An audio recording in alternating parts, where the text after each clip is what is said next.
Un journaliste de CNN s'est rendu en Iran hier et décrit une situation étonnamment calme. Selon lui, la vie quotidienne suit son cours. Les habitants vaquent à leurs occupations, les boutiques et les cafés sont ouverts, les voitures circulent normalement et la population est dans les rues. Il précise qu'il n'y a pas de panique visible en Iran. Pas de file d'attente aux stations-service et aucune pénurie de nourriture, même si la sécurité a été renforcée.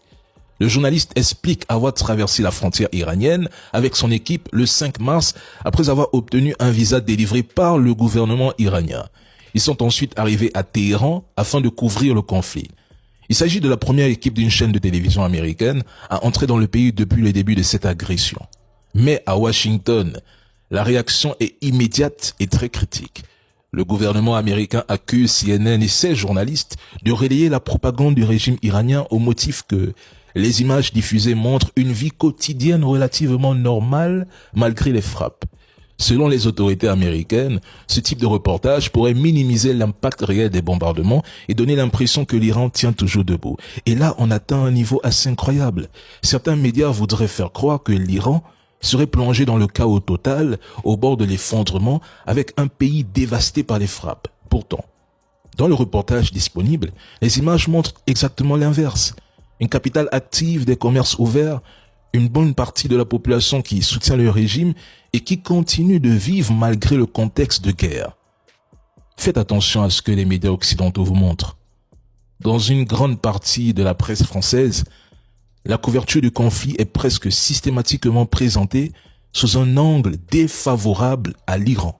L'Iran dit avoir la certitude de pouvoir affronter l'armée américaine en cas d'invasion terrestre. Ce serait un désastre pour l'armée américaine. C'est ce que j'expliquais hier dans ma vidéo. L'Iran ne raisonne pas en termes de guerre conventionnelle, mais en termes de guerre d'usure et de guerre asymétrique. Si les États-Unis entraient en Iran, le pays serait transformé en un immense terrain de guérilla. L'objectif serait simple, infliger des pertes constantes à l'occupant et rendre toute occupation politiquement impossible pour Washington. La géographie iranienne est déjà en soi un cauchemar militaire. L'Iran est un pays extrêmement difficile à envahir. Il est 3 fois plus grand que l'Irak, couvert de chaînes, de montagnes, de déserts immenses et de villes gigantesques comme par exemple Téhéran. Les lignes d'approvisionnement seraient longues et vulnérables. La guérilla se déroulerait dans les montagnes, tandis que les combats urbains seraient massifs. Même l'armée américaine sait qu'une invasion nécessiterait des centaines de milliers de soldats, avec des pertes considérables. C'est aussi pour cela que Donald Trump préfère envoyer des groupes armés faire ce sale boulot. Depuis la Révolution, la doctrine iranienne est simple. Si une superpuissance envahit, elle doit saigner pendant des années. L'objectif de l'Iran n'est pas de gagner rapidement la guerre. L'Iran veut rendre la guerre interminable. Et pourtant l'Iran vous a prévenu. Ils se sont préparés à une guerre de longue durée. Ils l'ont dit. Ils ont envisagé tous les scénarios, y compris des frappes massives du duo États-Unis-Entité.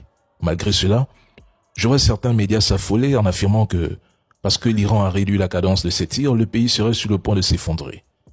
C'est fascinant de constater à quel point certains oublient la notion même de stratégie lorsqu'il s'agit de guerre. C'est fascinant.